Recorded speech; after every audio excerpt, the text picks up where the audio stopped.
But ಇವಾಗ ನಾನು transgender ಆಗಿ ಅವ್ರ ಮನೇಲಿ ಒಪ್ಕೊಂಡಿದ್ದಾರೆ. ನಾನು ಅವ್ರ ಮನೆಗೆ ಹೋಗೋದು, ಒಂದು ವಾರ ಇರೋದು, ನಮ್ಮ ಅತ್ತೆ ಕಡೆ ನಮ್ಮ ಹಸ್ಬೆಂಡ್ ತಾಯಿ ತಂದೆ ಕಡೆ ಹೋಗಿರ್ತೀನಿ. ಇವಾಗ ನಾನು ಅವ್ರ ಮದುವೆ ಮಾಡಿದ್ದೀನಿ ಬೇರೆ ಹುಡುಗಿ ಕಡೆ, ಅವರು ಸಮೇತ ಮಗಳ ಅಂತ ಅವ್ರ ಮನೇಲಿ ಒಂದೊಂದು ವಾರ ಇದ್ಬಿಟ್ಟು ಬರ್ತೀನಿ. ನಮ್ಮ ಯಜಮಾನ್ರು ಒಂದು ಟೈಮ್ ನಾನು ಜಗಳ ಮಾಡಿದ್ರೆ ನನ್ನ ತಂಗಿನೇ ನಂಗೆ ಸಪೋರ್ಟ್ ಮಾಡೋದು.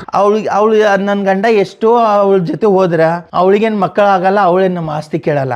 ನಾನು ಪ್ರಾಪರ್ ಬಂದು ಮಹಾರಾಷ್ಟ್ರ. ನನ್ನ ಲೈಫಲ್ಲಿ ನಮ್ಮ ಅಪ್ಪನ ಹತ್ರ ನಮ್ಮ ಅಣ್ಣನ ಹತ್ರ ಒಂದಿನ ಮನ್ಕೊಂಡಿಲ್ಲ.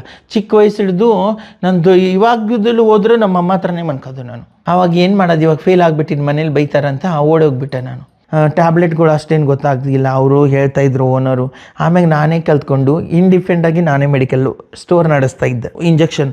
ಇಂಜೆಕ್ಷನ್ನು ನಮ್ಮ ನಾರ್ಮಲ್ ಸೂಜಿ ಪೇಷಂಟ್ಗೆ ಕೊಡ್ತೀವಲ್ಲ, ಅದರಲ್ಲಿ ಎಳ್ಕೊಂಡು ತೊಗೋಬೇಕಂದ್ರೆ ಕೈ ಫುಲ್ ನೋವಾಗ್ತಾಯಿತ್ತು. ಮಿನಿಮಮ್ 5 ಮಿನಿಟ್ಸ್ ಟೈಮ್ ಬೇಕು ಅದಕ್ಕೆ ತುಂಬಕ್ಕೆ, ಆ ಥರ ಇರ್ತಾಯಿತ್ತು. ಆ ಟೈಮಲ್ಲಿ ನಾನು ತಲೆ ಓಡಿಸಿದ್ದು ಇಂಜೆಕ್ಷನ್ ಫಾಸ್ಟಾಗಿ ಯಾವ ಥರ ತುಂಬಬೇಕು ಅಂತ. ಅದರದಿಂದ ನಾನು ಪ್ರತಿಯೊಂದು ಅಡುಗೆ ಮಾಡ್ತೀನಿ. ನಾನು ವೆಜ್ ನಾನ್ ವೆಜ್ ಎಷ್ಟು ವೆರೈಟಿ ಬೇಕೋ ಅಷ್ಟು ವೆರೈಟಿ ಮಾಡ್ತೀನಿ. ಬಟ್ ನಾನು ಆವಾಗ ನನಗೆ ಅಡುಗೆ ಮಾಡಿ ಬೇರೆಯವ್ರಿಗೆ ಊಟ ಕೊಡಬೇಕು ನನ್ನ ಮನೇಲಿ ಅಂತ ತುಂಬ ಇಷ್ಟ ನನಗೆ. ಇವಾಗ ನಾನು ಒಂದು ಮೂಟೆ ನಾನು ತಿನ್ನೋಕೆ 6 ತಿಂಗಳು ಬೇಕು. ಇವಾಗ ನಾಳೆ ನಮ್ಮ ಮನೇಲಿ 10 kg ಬಿರಿಯಾನಿ ಮಾಡ್ತೀನಿ. ನಾನು 10 kg ಬಿರಿಯಾನಿ ಮಾಡಿ ಎಲ್ಲ ಡ್ರೈವರ್ಗಳಿಗೆ ಕರಿತೀನಿ, ನನ್ನ ಫ್ರೆಂಡ್ಸ್ ಕರಿತೀನಿ. ನಮ್ಮ ಮನೇಲಿ ಕ್ರಿಸ್ಮಸ್ ತಿನ್ನಿ ಅಫೇರ್ ನಡೀತಾ ಇರುತ್ತೆ.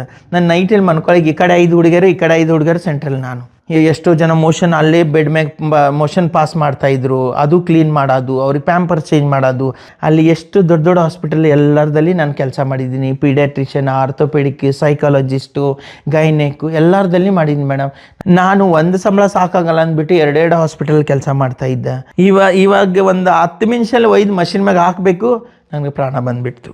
ಅಂದರೆ ಎಲ್ಲ ಪ್ರಾಬ್ಲಮ್ ಬರಬೇಕು. ಸೈಕಾಲಜಿ ಪ್ರಾಬ್ಲಮ್ ಬಂದರೆ ತುಂಬ ಕಷ್ಟ, ತುಂಬ ಹೆವಿ ಹಾರ್ಡ್, ತುಂಬ ಹೈಯರ್ ಟ್ರೀಟ್ಮೆಂಟ್. ಅದು ಸಾಕು. ಫಸ್ಟ್ ಇನ್ಕಮ್ 1 ಲಕ್ಷ ಚೆಕ್ ಬಂದಿತ್ತು ನನಗೆ. ಆಕ್ಸಿಡೆಂಟ್ ಆಗ ನನ್ನ ಸೀನಿಯರ್ ಹೆಂಗಿದ್ದ ಗೊತ್ತಾ, ಕಡ್ಡಿ ಥರ ಇದ್ದ, ಫುಟ್ಬಾಲ್ ಥರ ಎಲ್ಲಿ ಹೋಗಿ ಬಿದ್ದ ಗೊತ್ತಿಲ್ಲ ತೋಟದಲ್ಲಿ. ಹೆಲ್ಮೆಟ್ ಇದ್ದು ಬಿ ನಾನು ಅನ್ಕಾನ್ಸಿಯಸ್ ಇದ್ದೀನಿ. 4 ದಿನ ಕೋಮಾದಲ್ಲಿ ಇದ್ದೆ ನಾನು. ಬೇರೆ ಕಡೆ 2 ಕೈ ಡ್ಯಾಮೇಜ್ ಹಿಂಗೆ ಹೊಡೆದಿದ್ದಲ್ಲ, ಇವಾಗಲೂ ರಾಡ್ ಇದೆ ಇಲ್ಲಿ.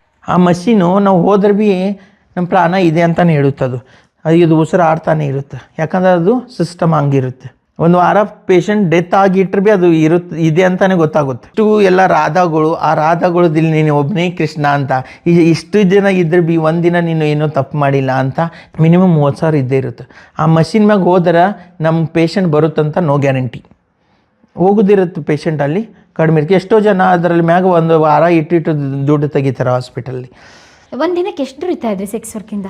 7,000ದಿಂದ 10,000 ದುಡಿತಾ ಇದ್ದೆ. ವಾವ್, ಒಳ್ಳೆ ದುಡ್ಡು.